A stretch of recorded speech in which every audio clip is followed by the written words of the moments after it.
आज हम लोग देखने वाले हैं क्लास 9th का साउंड चैप्टर देखने वाले हैं। टोटल हम लोग 2 पार्ट में इस वीडियो को देखेंगे और यहाँ पे देखिए आपको एमसीक्यू के लिए एक सेपरेट वीडियो बनाने वाले हैं और इसके साथ ही आपको न्यूमेरिकल्स के लिए भी एक अलग तरह का वीडियो आएगा। और देखिए अगर आप लोग फ्री में नोट्स चाहते हैं तो टेलीग्राम चैनल से जुड़ सकते हैं और यहाँ से आपको फ्री में नोट्स मिल जाएगा। सो चलिए इस चैप्टर को स्टार्ट करते हैं।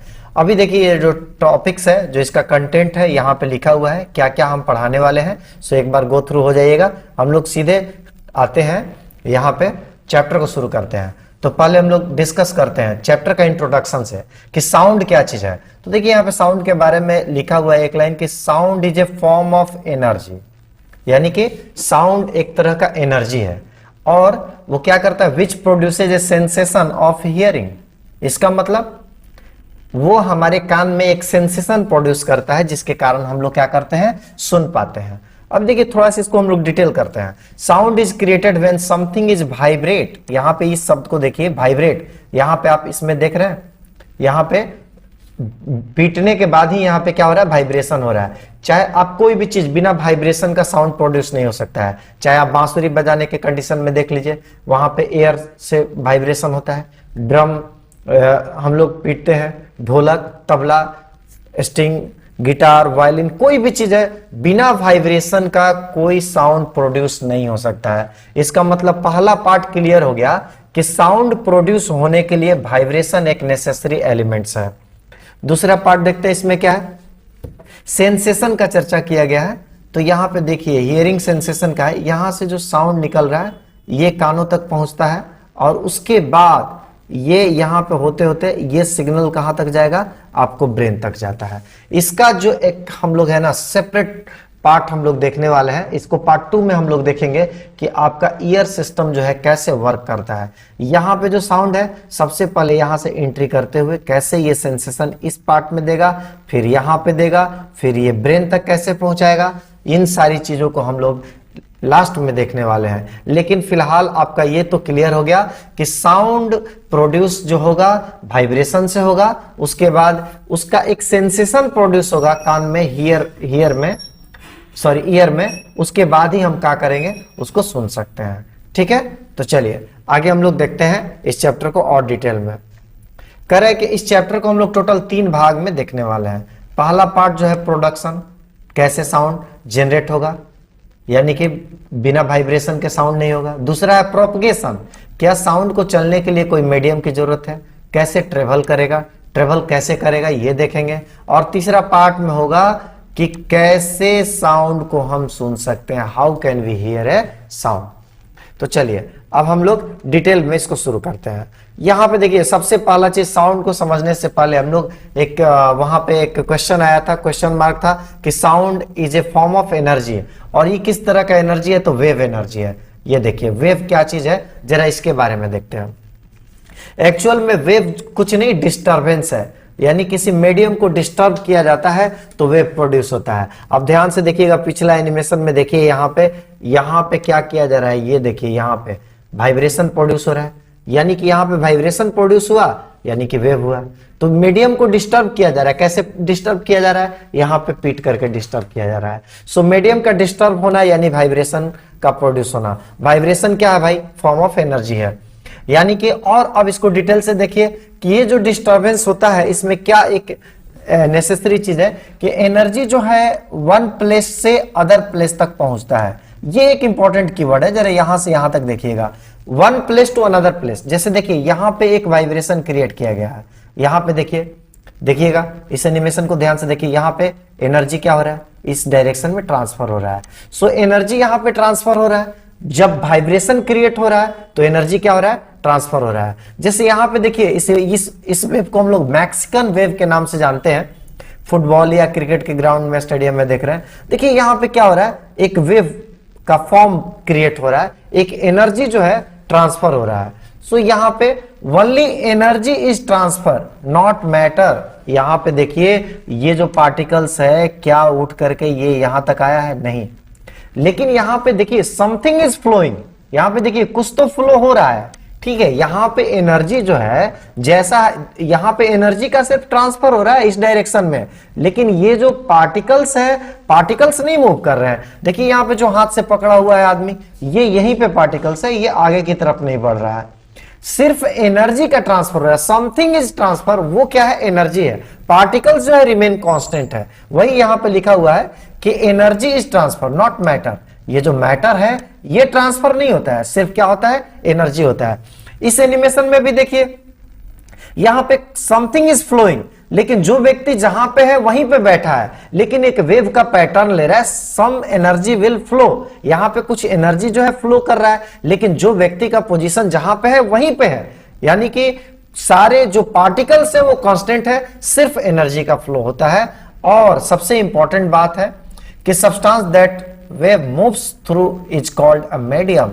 और यहां पे जिस सहारे से, यहां पे क्या है? ये मीडियम है। देखिए ये क्या है? स्ट्रिंग देख रहे हैं यहां पे, सॉरी ये स्प्रिंग जो है, ये स्प्रिंग के सहारे एनर्जी फ्लो कर रहा है, तो यहां पे मीडियम क्या हो गया? स्प्रिंग हो गया। अगर वाटर में एनर्जी फ्लो करेगा तो मीडियम क्या हो जाएगा? वाटर हो जाएगा, लिक्विड हो जाएगा। तो एनर्जी मीडियम कुछ भी हो सकता है, लिक्विड हो सकता है, गैस हो सकता है, सॉलिड हो सकता है ना।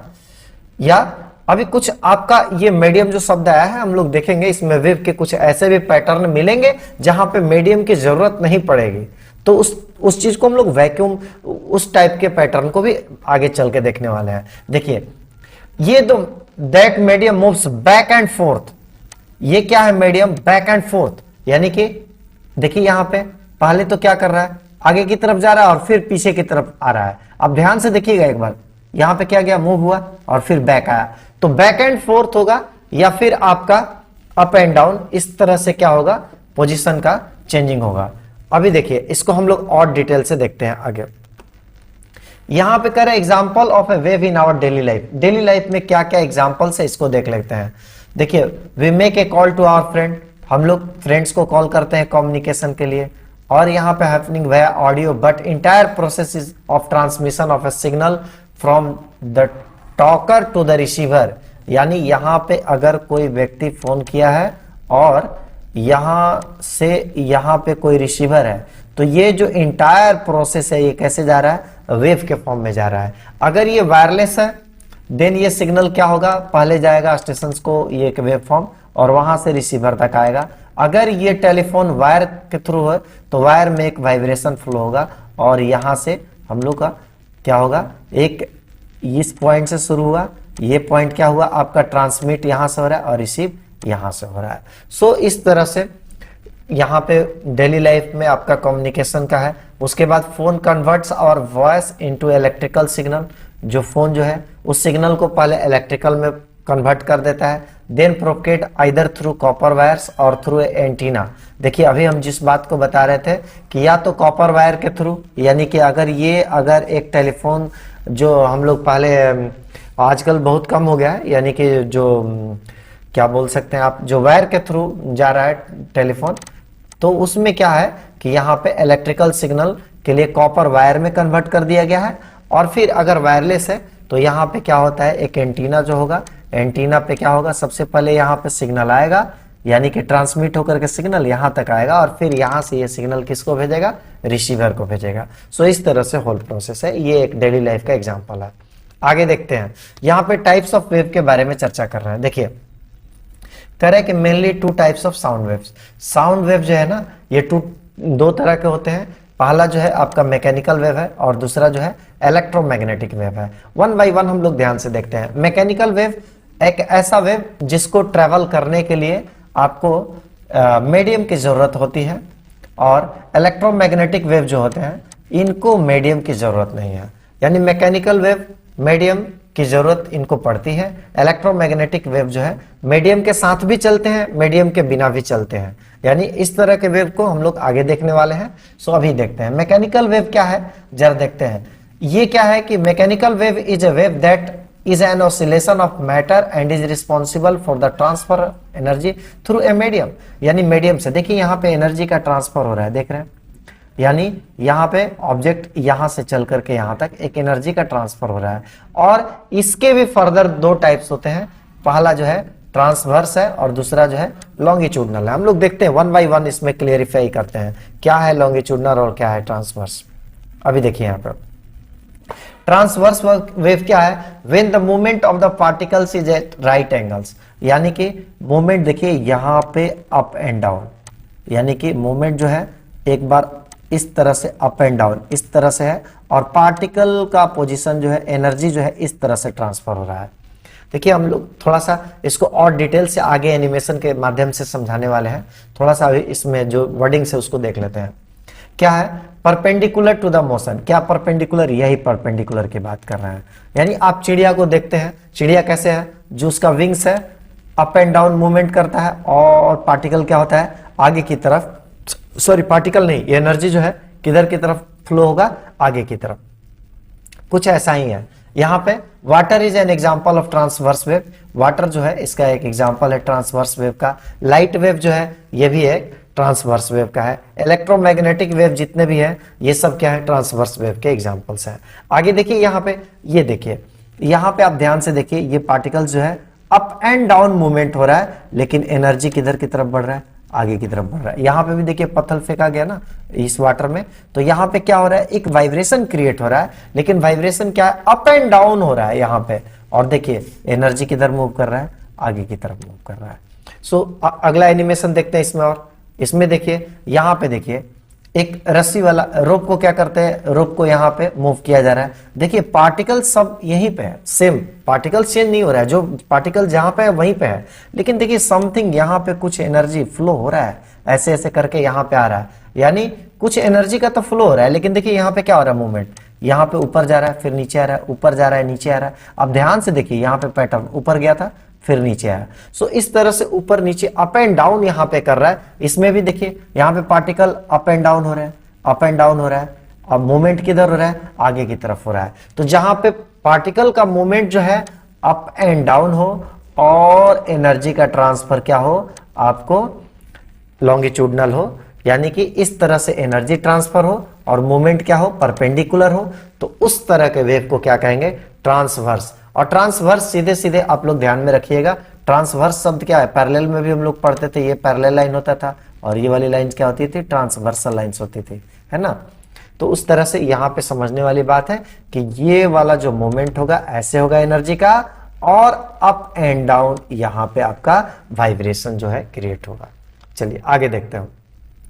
इसमें भी देखिए और ध्यान से देखिए, यहाँ पे इस तरह से विंग्स क्या है, अप एंड डाउन इसके हो रहा है और एनर्जी किधर जा रहा है, आगे की तरफ जा रहा है। यहाँ पे भी देखिए पार्टिकल्स का जो पोजीशन है यहाँ पे देखिए सेम है, वहीं पे है। फिर से आपको ध्यान से देखिए, ये जो है आपका रेड कलर का ये जो पार्टिकल्स यहाँ पे दिखा रहा है ये सेम है, लेकिन मीन पोजीशन से क्या हो रहा है, एक बार अप जा रहा है एक बार डाउन जा रहा है, अप जा रहा है डाउन जा रहा है। सो इस तरह से अप एंड डाउन मूवमेंट हो रहा है, लेकिन देखिए एनर्जी किधर जा रहा है, आगे की तरफ बढ़ते जा रहा है। और ये किसका एग्जाम्पल है, ट्रांसवर्स वेव का है। आगे देखते हैं। और लॉन्गिट्यूडनल वेव कैसे वेव है, यानी कि लॉन्गिट्यूडनल वेव के केस में सिंपली है, यहां पे मूवमेंट इस तरह से अप एंड डाउन नहीं होगा। लॉन्गिट्यूडनल के केस में जिधर डिस्टरबेंस होगा उधर ही एनर्जी भी फ्लो होगा, सेम डायरेक्शन में, यानी कि पैरेलल, जिस डायरेक्शन में आपका मूवमेंट हो रहा है उसी डायरेक्शन में एनर्जी का भी फ्लो हो रहा है। तो इस तरह के हम लोग वेव को लॉन्गिट्यूडनल वेव कहते हैं। अभी देखिए यहाँ पे एक एग्जांपल से हम आपको दिखा रहे हैं। यहाँ पे देखिए ये है आपका ये कंप्रेशन और रेयरफैक्शन में आगे अभी समझा रहा हूं आपको, लेकिन फिलहाल के लिए देखिए ये लॉन्गिट्यूडनल वेव क्या है कि देखिए जब एनर्जी का ट्रांसफर जो हो रहा है, एक एनिमेशन से देखते हैं। देखिए यहाँ पे देखिए एनर्जी किस, यहाँ पे मूवमेंट किस डायरेक्शन में हुआ, इस डायरेक्शन में। एनर्जी भी किधर ट्रांसफर हुआ, इसी डायरेक्शन में, यानी जिस डायरेक्शन में मूवमेंट है उसी डायरेक्शन में एनर्जी का ट्रांसफर है। लेकिन आप पिछले एनिमेशन को ध्यान से देखिएगा तो ध्यान से आप ये देखे होंगे कि मूवमेंट इस तरह से था, अप एंड डाउन था, और एनर्जी किस तरह से जा रही थी, इस तरह से जा रही थी। लेकिन इस केस में क्या है, एनर्जी भी ऐसे ही जा रही है और मूवमेंट भी ऐसे ही है, दोनों सेम डायरेक्शन है। जिस डायरेक्शन में एनर्जी है उसी डायरेक्शन में मूवमेंट है। यहाँ पे सिल्की के केस में देखिए, यहाँ पे भी देखिए, यहाँ पे क्या हो रहा है, देखिए एक एनर्जी का फ्लो हो रहा है। ध्यान से देखिए इस एनिमेशन में एनर्जी का फ्लो हो रहा है, लेकिन यहाँ पे पार्टिकल सेम है और जिस डायरेक्शन में डिस्टरबेंस है उसी डायरेक्शन में एनर्जी भी फ्लो कर रहा है। अब यहाँ पे आप ध्यान से देखिए, यहाँ पे जो पार्टिकल जो है देखिए जहां पे ये पार्टिकल्स क्लोजली आ जा रहे हैं, देखिए ये पार्टिकल्स क्लोज हो रहा है ना यहाँ पे, जब पार्टिकल्स क्लोज हो जाते हैं तो इसको बोलते हैं कंप्रेशन। और जब पार्टिकल्स दूर दूर रहते हैं, जैसे अभी दूर है ना यहाँ पे, दूर दूर है, तो उसको बोलते हैं रेयरफैक्शन। अभी देखिए यहाँ पे ये जो है पार्टिकल जब कम क्लोजर तो इसको बोलते हैं कंप्रेशन, और जब पार्टिकल्स काफी दूर दूर आ जाते हैं तो इसको क्या बोलते हैं, रेयरीफैक्शन। ठीक है, अभी देखिए इसमें क्या है, पार्टिकल्स कैसे मूव कर रहे हैं, लेफ्ट एंड राइट, इस तरह से लेफ्ट एंड राइट, लेकिन और एनर्जी ऐसे जा रहा है। और उसमें क्या हो रहा था, पार्टिकल्स कैसे मूव कर रहे थे, अप एंड डाउन, और एनर्जी कैसे ट्रांसफर हो रहा था, इस तरह से। दोनों में आई होप आप लोग अंतर समझ गए होंगे। अब हम आगे चलते हैं। देखिए इस एक और एनिमेशन के माध्यम से देख सकते हैं। देखिए डिस्टरबेंस इस डायरेक्शन में हो रहा है, और देखिए यहाँ पे डिस्टरबेंस भी इस डायरेक्शन में और मोमेंट भी इसी डायरेक्शन में बढ़ रहा है, यानी एनर्जी का भी फ्लो इसी में हो रहा है और इसी डायरेक्शन में आपका क्या हो रहा है, आपका भाई डिस्टरबेंस भी है। सो दोनों सेम है, इसलिए लॉन्गिट्यूडनल के केस में दोनों सेम है और ट्रांसवर्स के केस में क्या है, परपेंडिकुलर का है। अब देखिए यहाँ पे लाइट को क्यों ट्रांसवर्स वेव कहा गया है, light is visible part, light को हम लोग देख सकते हैं, और लाइट जो है इलेक्ट्रोमैग्नेटिक स्पेक्ट्रम है।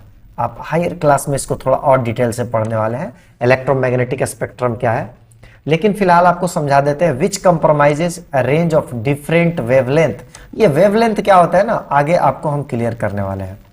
Electromagnetic waves, all electromagnetic waves including light are transverse wave.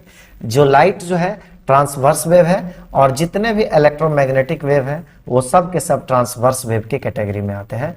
इसका मतलब कि इनकी जो वाइब्रेशन होने वाली है उनका डायरेक्शन जो है इस तरह से होने वाला है, समथिंग अप एंड डाउन, और मूवमेंट क्या होगा, ऐसे होगा, यानी एनर्जी ऐसे फ्लो होगा और अप एंड डाउन यहाँ पे होगा। चलिए एक एनिमेशन से इसको देखते हैं।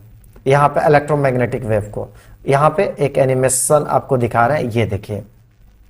इस एनिमेशन के माध्यम से देख सकते हैं, यहाँ पे आपको दिखता तो है स्ट्रेट लाइन, लेकिन ये जो आपका फ्लो है आपको स्ट्रेट लाइन में दिखता है, लेकिन देखिए यहाँ पे जो है ना वेवलेंथ कैसा दिख रहा है आपका, यहाँ पे देखिए वेव कैसा दिख रहा है, अप एंड डाउन। ठीक है, तो ये जो वेव है इलेक्ट्रोमैग्नेटिक वेव, लाइट जो है इस तरह का ट्रांसवर्स वेव है, यानी कि इसका जो डायरेक्शन जो है अप एंड डाउन होता है और एनर्जी इस तरह से फ्लो हो रहा है। वो लॉन्गिट्यूडनल वेव ये नहीं है। अभी देखिए इस मीडियम में आपको यहाँ पे ये विजिबल, जिसको कि हम लोग देख सकते हैं, विजिबल लाइट यही है। इनविजिबल क्या है, इसको आगे के क्लासेस में हम लोग देखेंगे। ठीक है, अभी देखिए यहाँ पे अब हम लोग समझते हैं। Electromagnetic waves created by A fusion of electric and magnetic fields, यानी इलेक्ट्रिक और मैग्नेटिक फील्ड के यहाँ पे डिस्टर्बेंस से, यहाँ पे फ्यूजन से जो ये वेव क्रिएट हुआ है उस तरह का वेव है इलेक्ट्रोमैग्नेटिक वेव।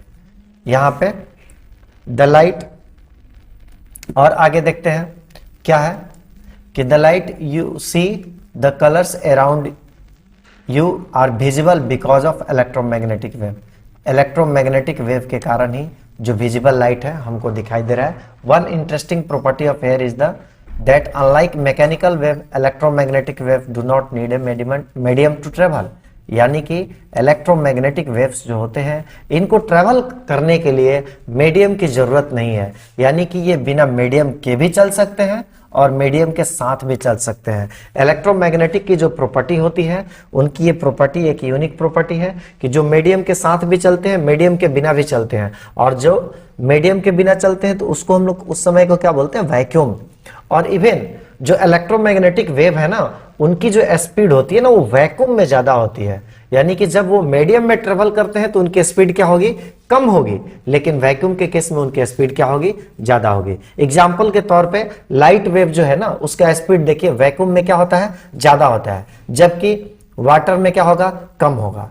तो जब वैक्यूम में सबसे ज्यादा लाइट का स्पीड होता है, यानी इलेक्ट्रोमैग्नेटिक वेव जो है वैक्यूम में उनकी स्पीड ज्यादा होती है और मीडियम के साथ उनकी स्पीड क्या होती है, धीरे धीरे कम होती है।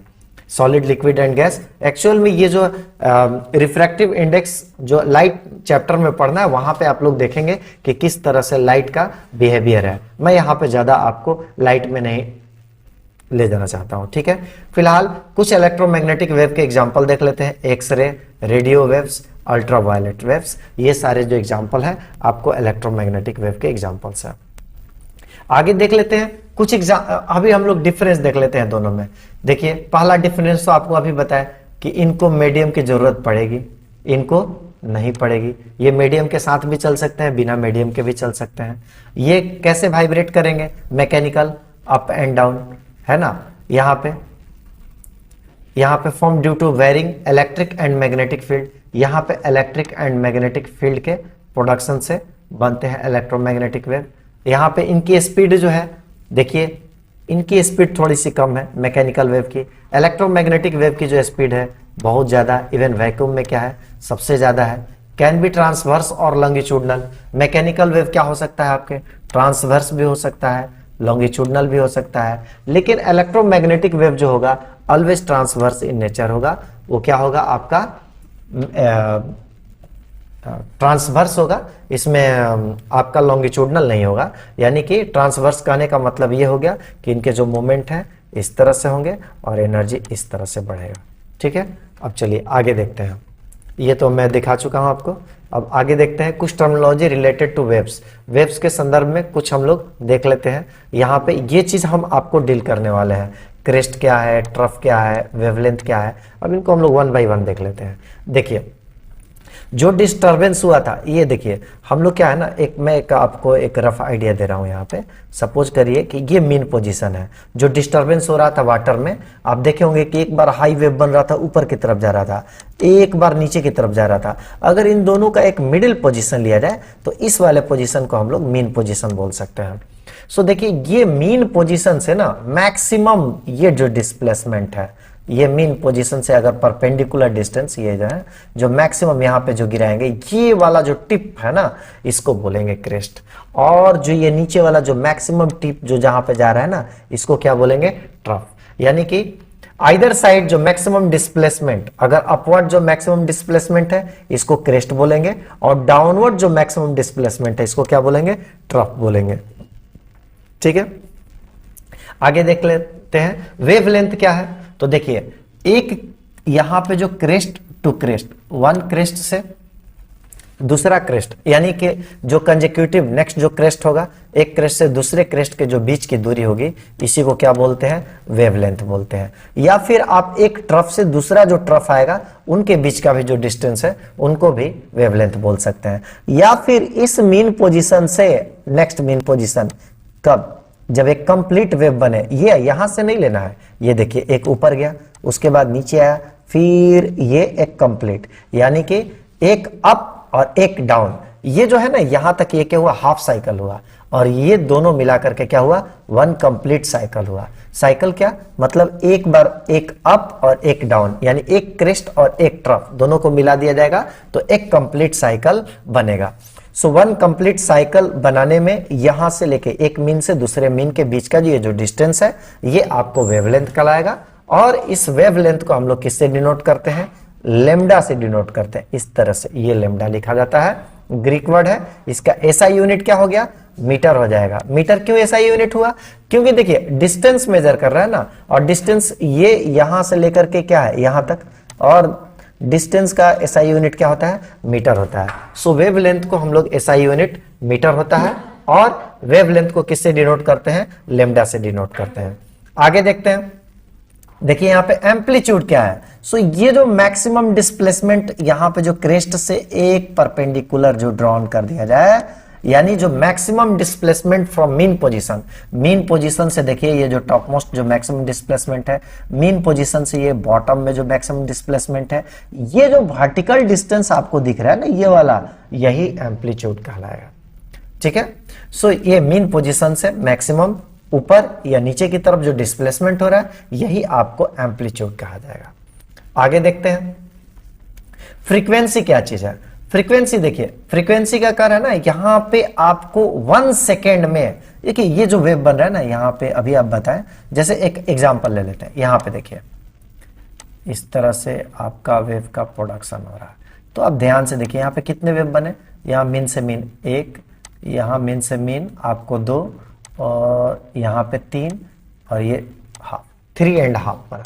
तो ये देखिए 1 सेकेंड में आपको कितने वेव निकले? 3.5 वेव्स निकले। सो 1 सेकेंड में कितने वेव प्रोड्यूस हो रहे हैं, वही आपको फ्रीक्वेंसी कहा जाएगा।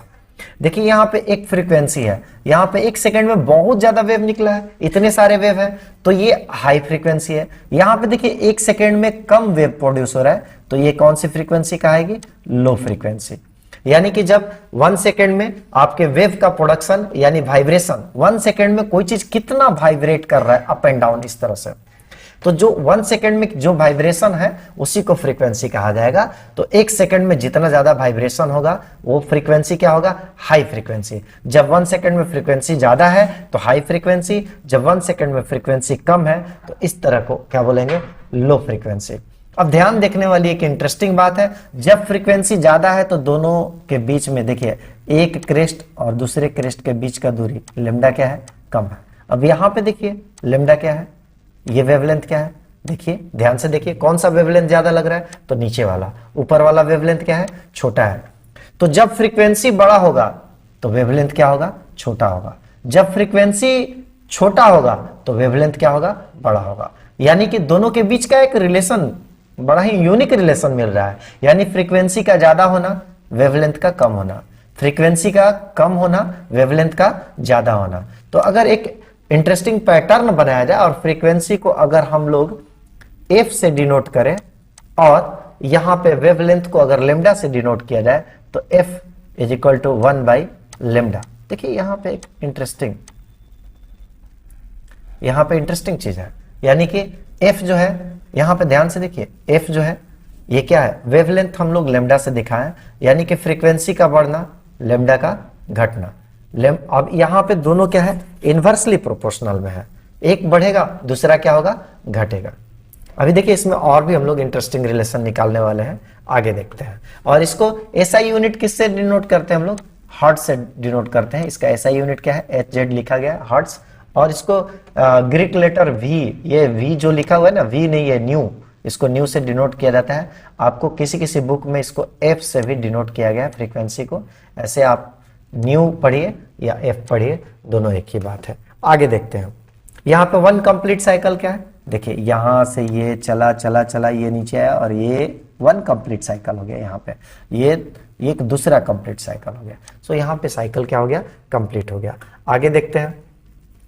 अभी यहाँ पे टाइम पीरियड क्या चीज है जरा देखते हैं। अभी देखिए टाइम पीरियड, अभी लास्ट स्लाइड में हम लोग देखे थे कि 1 सेकेंड में कितना वेव प्रोड्यूस हो रहा है, ये क्या है? आपका फ्रीक्वेंसी है। लेकिन आपको यहां पे 1 सेकेंड में इतने सारे वेव मिल रहे हैं, लेकिन ये एक वेव यानी यहां से चल करके यहां तक आने में 1 वेव में क्या टाइम लग रहा है? 1 वेव में क्या टाइमिंग लग रहा है? यानी 1 वेव को कंप्लीट करने में जो टाइम लग रहा है वो क्या कहलाएगा? Time period. ठीक है। अब जरा देखिए यहां पे एक और इंटरेस्टिंग हम लोग यहां पे रिजल्ट निकालते हैं। अब ध्यान से देखिए यहां पे फ्रीक्वेंसी क्या है? हाई है। यहां पे फ्रीक्वेंसी क्या है? हाई है। तो टाइम पीरियड क्या होगा? ऑटोमेटिकली छोटा हो जाएगा। सोचने वाला बात है। देखिए यहां पे फ्रीक्वेंसी क्या है? कम है। तो यहां पे टाइम पीरियड यहां से यहां तक कवर करने में इसको टाइम ज्यादा लगा। देखिए टाइम पीरियड, यहां से ये टाइम पीरियड और यहां पे टाइम पीरियड देखिए, ये टाइम पीरियड क्या है? आपका शॉर्ट है। ये टाइम पीरियड क्या है? लॉन्ग है। यानी कि एक और इंटरेस्टिंग चीज निकल करके आया कि जब फ्रीक्वेंसी ज्यादा होगा तो टाइम पीरियड क्या होगा? कम होगा। और जब टाइम पीरियड कम होगा तो फ्रीक्वेंसी क्या होगा? ज्यादा होगा। दोनों एक दूसरे के इनवर्सली रिलेशन यहां से भी निकल रहे हैं। तो अगर देखा जाए तो अगर फ्रीक्वेंसी को F से डिनोट किया जाए और टाइम पीरियड को T से डिनोट किया जाए तो ये दोनों किस में आ गए? इनवर्सली रिलेशन में आ गए। यानी फ्रीक्वेंसी बढ़ेगा, टाइम पीरियड घटेगा, टाइम पीरियड घटेगा, फ्रीक्वेंसी क्या होगा? बढ़ेगा। यानी देखिए यहाँ पे और एग्जांपल देख लीजिए ना, यहाँ पे फ्रीक्वेंसी क्या है? ज्यादा है तो टाइम पीरियड क्या है? छोटा है। यहाँ पे फ्रीक्वेंसी क्या है? देखिए कम है तो टाइम पीरियड क्या है? ज्यादा है। यानी जब फ्रीक्वेंसी कम होगा तो टाइम पीरियड ज्यादा लगेगा, फ्रीक्वेंसी ज्यादा होगा तो क्या होगा? टाइम पीरियड कम लगेगा। यहाँ पे जल्दी जल्दी हो रहा है, यानी कि फास्ट, यहाँ पे स्लो हो रहा है, यानी कि धीरे धीरे। सिंपल सी बात है, यहाँ पे फास्ट चल रहा है, यहाँ पे स्लो चल रहा है। फास्ट चल रहा है तभी तो फ्रीक्वेंसी ज्यादा है, स्लो चल रहा है तभी तो फ्रीक्वेंसी कम है। सिंपल सा बात है। यानी दोनों एक दूसरे के क्या है? इनवर्सली रिलेशन में है।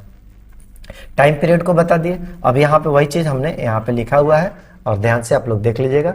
आगे देखते हैं कंप्रेशन एंड रेयरफैक्शन क्या है। ये रीजन, कंप्रेशन का ये रीजन, यानी कि ये रीजन जहां पे पार्टिकल्स काफी क्लोज आ जाए, कंप्रेशन।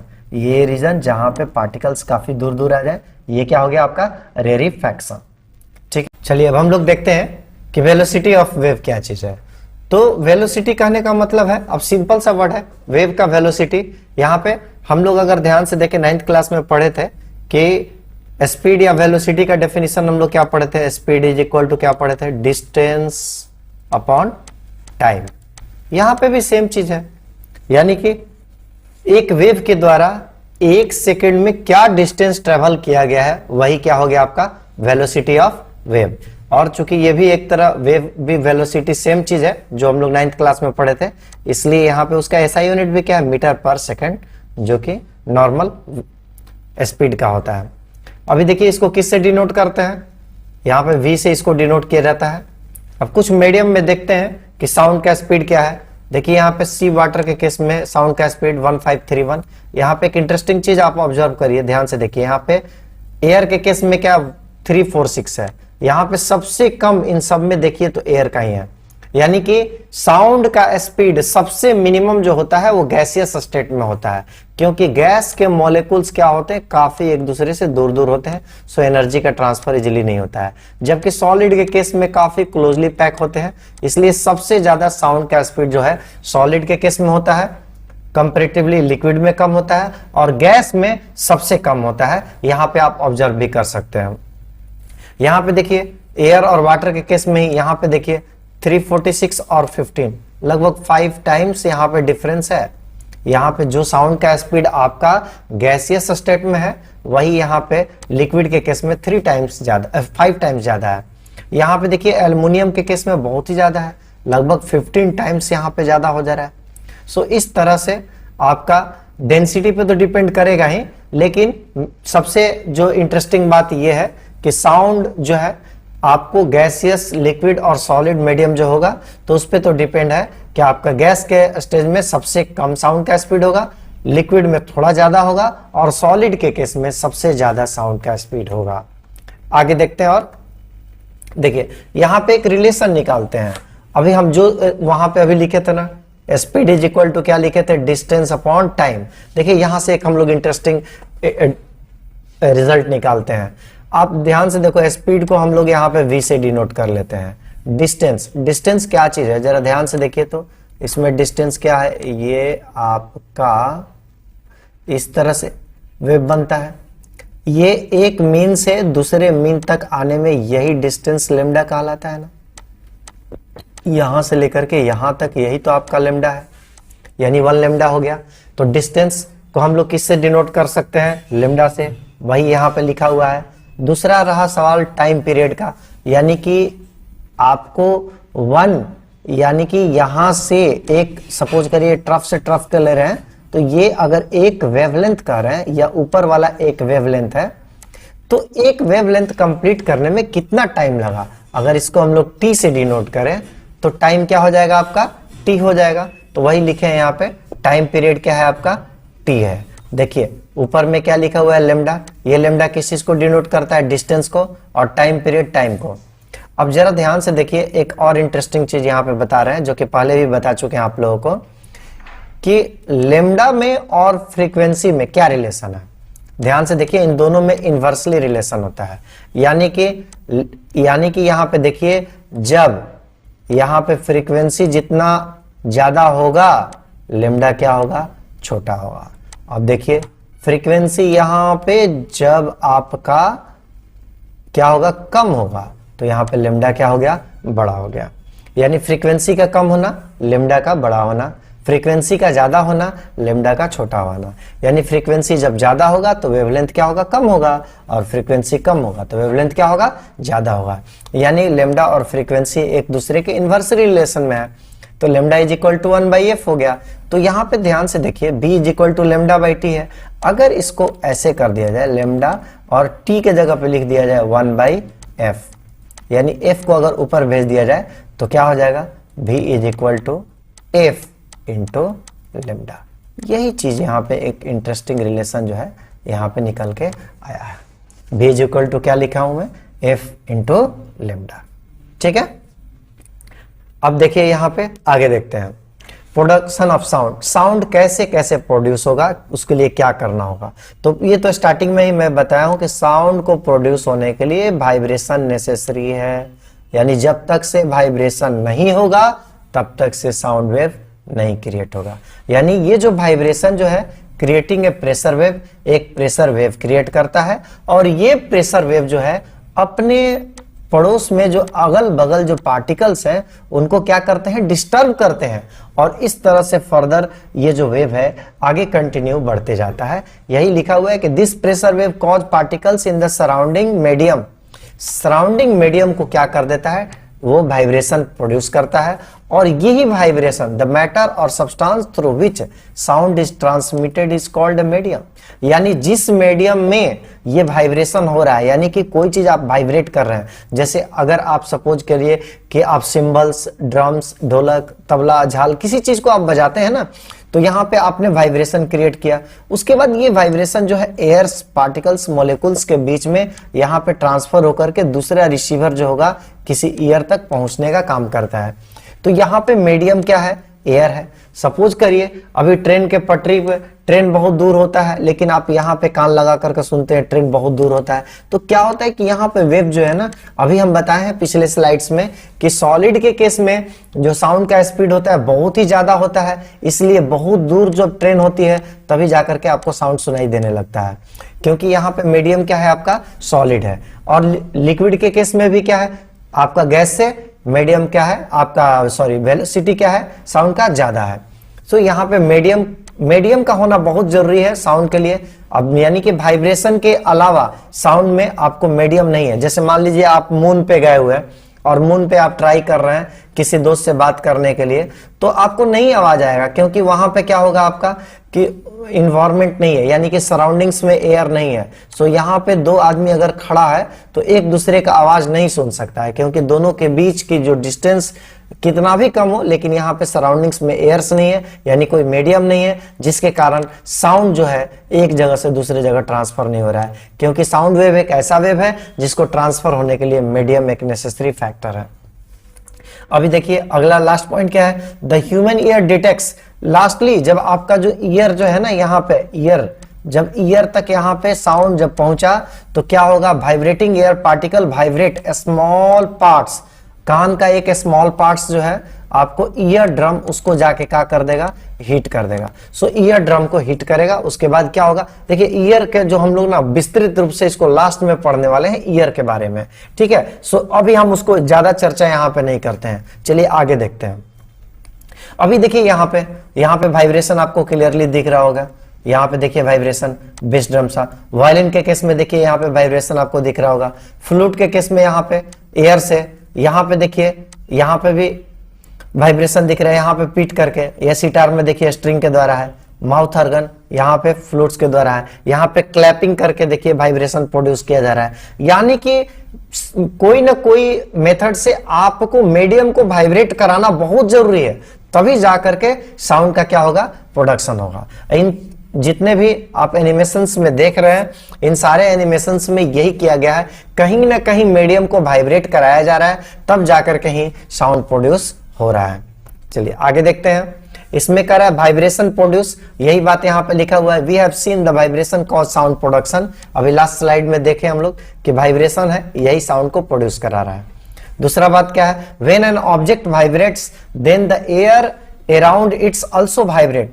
जो जब आपका ऑब्जेक्ट वाइब्रेशन करता है तो इसके अगल बगल सराउंडिंग्स के जितने भी मॉलिक्यूल्स हैं वो भी क्या होने लगते हैं, वाइब्रेट होने लगते हैं। और यही आपको फाइनली कहां तक पहुंचाता है, ये आपके ईयर तक क्या करता है, वाइब्रेशन जाके आपके ईयर को पहुंचाता है, और ईयर में ईयर ड्रम जो एक पार्ट होता है उसको जाकर के हिट करता है। सो हम लोग क्लियरली देखेंगे आगे चल के, कोई बात नहीं है। एनर्जी रिक्वायर्ड है to make an object vibrate. यहाँ पे ऑब्जेक्ट को वाइब्रेट करने के लिए एक एनर्जी की जरूरत है। And produce sound is produced by some external force like wind. देखिए कोई ना कोई एक्सटर्नल फोर्स चाहिए, जैसे यहाँ पे एक्सटर्नल फोर्स विंड है, या फिर आप क्लैपिंग करिए, या आप ड्रम को आप पीटिए, यानी कोई ना कोई तो एक्सटर्नल फोर्स लगाते हैं तब जाकर के वाइब्रेट होता है। और वैसे भी साउंड एक फॉर्म है एनर्जी का। सो आप जो यहाँ पे बीटिंग यानी पीटते हैं, यानी काइनेटिक एनर्जी यहाँ पे वेव एनर्जी में बदल जाता है, और यही वेव एनर्जी फर्दर चल के इलेक्ट्रिकल सिग्नल और फिर वहां पे साउंड में कन्वर्ट हो जाएगा। फिर हम लोग का ब्रेन उसको इंटरप्ट करके सुन पाएगा। देखिए, some vibration of sounds can be seen with our eyes. कुछ तो ऐसे हैं जिनको हम लोग आई से देख सकते हैं वाइब्रेशन को, और कुछ को टच करके हम लोग फील भी कर सकते हैं। जैसे आप लोग रेडियो या फिर टेलीविजन या कोई भी चीज आपके घर में होगा, साउंड बॉक्स जब भी बजता है आप उसको टच करके देखिए, वाइब्रेशन वहां पे आप आसानी से फील कर सकते हैं, और आप वाइब्रेट होते हुए देख भी सकते हैं। चलिए, इसके आगे का हम लोग जो भी वीडियोस है अगले पार्ट में देखने वाले हैं। तब तक के लिए धन्यवाद। आप हमारे चैनल से अगर अभी नए हैं तो कृपया करके जुड़िए, और हम अगले चैप्टर बहुत जल्दी लेकर के आएंगे। धन्यवाद।